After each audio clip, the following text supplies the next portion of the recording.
महात्मा गांधी के नेतृत्व में पूरे देश में आज़ादी की लड़ाई के नौजवान खड़े हो गए थे, अपने नखों में कीलो ठोकने के लिए तैयार हो गए थे और वंदे मातरम और भारत माँ जिंदाबाद बोलते रहते थे। आज वैसे लोगों की आज इस वक्त मैं जनपद गाज़ीपुर के मोहम्मदाबाद नगर के तहसील चौराहे के पास मौजूद हूँ और यहाँ से आपका डॉक्टर मुख्तार अहमद अंसारी चौराहा जो मौजूद है और इस रोड का भी नाम डॉक्टर मुख्तार अहमद अंसारी के नाम से मौजूद है। यकीनन इस देश की आज़ादी में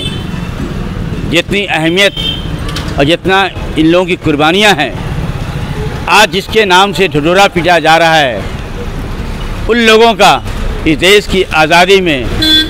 ज़ीरो बराबर भी योगदान नहीं है जितना कि योगदान डॉक्टर मुख्तार अहमद अंसारी और सामने मौजूद जो शहीद पार्क बना हुआ है डॉक्टर सी पूजन राय के नेतृत्व में 1942 18 अगस्त को 8 लोग शहीद हुए थे। पूरे हिंदुस्तान के लोगों को 18 अगस्त के सी पूजन राय के बारे में जानना चाहिए और उसी तरह से पूरे हिंदुस्तान में डॉक्टर मुख्तार अहमद अंसारी ने आज़ादी के लिए जो कुर्बानियाँ दी हैं, हर बच्चे को जानना चाहिए। मैं खुद आज कांग्रेस के पूर्व मंत्री सुरेंद्र सिंह मौजूद हैं, मैं इनसे जानना चाहता हूं कि आज यहाँ इस जगह इकट्ठा आपसे मुलाकात हो गई है, कैसा महसूस कर रहे हैं आप? मैं आज के दिन बहुत ही अपने को आह्लादित और प्रसन्नचित महसूस कर रहा हूँ कि महान शख्सियत जो देश की आज़ादी की लड़ाई के दिनों में आंदोलन को पूरा मूवमेंट दिया हो, स्वर्गीय डॉक्टर मुख्तार अहमद अंसारी की चौक है उनकी मूर्ति के नीचे और सामने शहीद डॉक्टर सुभूजन राज शास्त्री। आज अगस्त क्रांति के दिन मैं अपने आप को बहुत प्रसन्नचित महसूस कर रहा हूँ कि ऐसे महान जिनके कुर्बानी और त्याग से, जिनके बलिदान से आज देश पूरा आज़ाद हुआ, अब पूरा स्वतंत्र भारत में सांस ले रहा है, मैं उनको कोट कोट धन्यवाद और बधाई देता हूँ। आज के हालात में आप महसूस क्या फरमा रहे हैं, क्या कर रहे हैं? क्योंकि जिस वक्त आप लोगों की सरकार चल रही थी वहाँ कोर्ट के फैसले भी सरकार के विरुद्ध आते थे, आज बिल्कुल कोर्ट असहाय महसूस कर रहा है, क्या ये सच्चाई है? ये देखिए, सरकार का अपना काम, सरकार का काम करना, उनके प्रोग्राम को इम्प्लीमेंट करना, अपनी बातों को रखना, अपने नीति कार्यक्रम को चलाना। लेकिन आजकल देखने में आता है कि अगर संस्थाओं को सरकार अपने कब्जे में कर लेगी, जैसे न्यायालय है, चुनाव आयोग है, इस तरह से और जो संस्थाएं हैं, अगर ये संस्थाएं स्वतंत्र रूप से नहीं रहेंगी तो विपक्ष के लोग कैसे जिंदा रहेंगे? आपको याद होगा कि 1975 में इलाहाबाद हाई कोर्ट का एक फैसला आ गया था तत्कालीन प्रधानमंत्री के खिलाफ, तो देश में कितना बड़ा एक मूवमेंट खड़ा हो गया था। आज आप देखिए कि क्या स्थिति है पूरी तरह से। आज 5G की स्पेक्ट्रम की नीलामी कैसे हुई है, एक 2G स्पेक्ट्रम पर पूरे देश में सरकार चली गई और उस समय के CAG को सुप्रीम कोर्ट में माफ़ी मांगनी पड़ी। तो आज आप मानहानि के दावे पर संजय निरुपम का,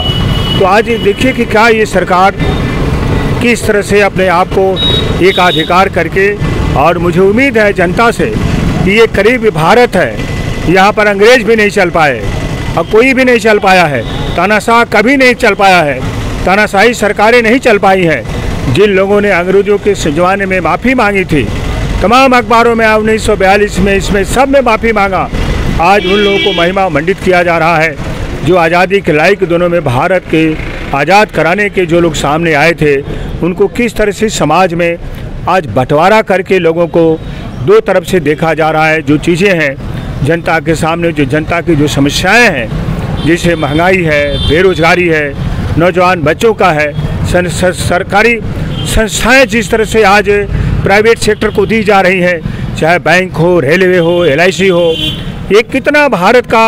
मजबूत तरीके से लोगों ने पब्लिक सेक्टर जनता के शेयर के लिए बनाया था।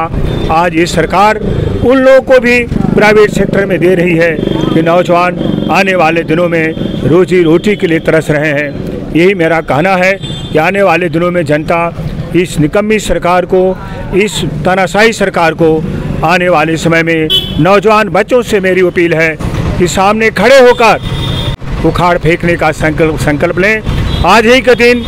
उस समय आज़ादी की लड़ाई के दिनों में महात्मा गांधी के नेतृत्व में पूरे देश में आज़ादी की लड़ाई के नौजवान खड़े हो गए थे, अपने नखों में कीलो ठोकने के लिए तैयार हो गए थे और वंदे मातरम और भारत माँ जिंदाबाद बोलते रहते थे। आज वैसे लोगों की आज ज़रूरत है। हमें उम्मीद है कि आज वैसी ही स्थिति आज देश में आएगी, नौजवान खड़ा होगा और देश में क्रांति आएगी और निकम्मी और भ्रष्टाचारी सरकार को बाहर करके लोग बाहर रहेंगे। आप मुझे बताइए, हैं इनके रिपोर्ट पे पूरी आपकी कांग्रेस सरकार चली गई और उन्होंने जो माफ़ी मांगा है सुप्रीम कोर्ट में, उसका ढिढोरा आज भी जनता नहीं जानती है। इस संबंध में आपका क्या कहना है? अब ये तो भाई, अब आप तो मीडिया वाले लोग हो, अब ये गोदी मीडिया जो है वो इसको फ्लैश नहीं किया, उसको तो उस समय इतना फ्लैश किया किसान जैसा ईमानदार आदमी, और ईमानदार आदमी मैं इसलिए कहना चाहता आज है जिंदा।